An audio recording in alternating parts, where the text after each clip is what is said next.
I don't think Rishi Sunak was terribly convincing this morning in Norfolk when he was asked what he thought about the allegations against an unnamed uh, Conservative MP who I think was appointed as a minister during Liz Truss's tenure, and who Jake Berry discovered had a record and a dossier about allegations made by an anonymous source. And so presumably these allegations have been, well, they have been recorded. They were in the dossier in the Cabinet Office's, in the Whip's office. So they are there on record. And Rishi Sunak's response to the questioner was, well, if anybody, very serious allegations, and if anybody wishes to make allegations, please do so. That's not the right response. Surely those allegations have been made, and whether they are serious and anonymous allegations doesn't really make very much difference. They should have been taken immediately to the police. That's called safeguarding, is it not?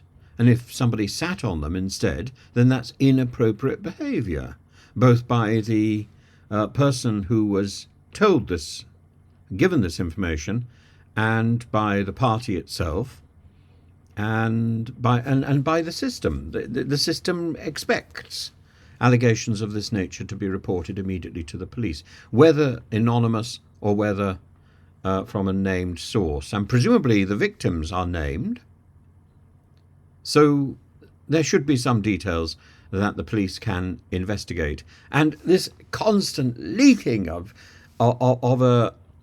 sleaze, the effluence, the effluent of power. This is so disturbing. So it's not just enough to say, oh, these are serious anonymous allegations.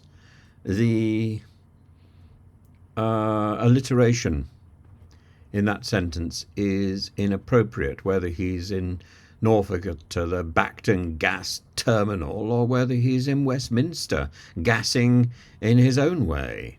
These are inappropriate. He says the Conservative Party has robust independent complaint procedures in place, but I would say to anyone who has information or evidence about any criminal acts, of course, to talk to the police. That's the right course of action. Yeah, absolutely. Don't tell the Chief Whip, or it will just go down in a little dossier and be kept quietly in a corner so that nobody hears about it until it's politically opportune to release the rat.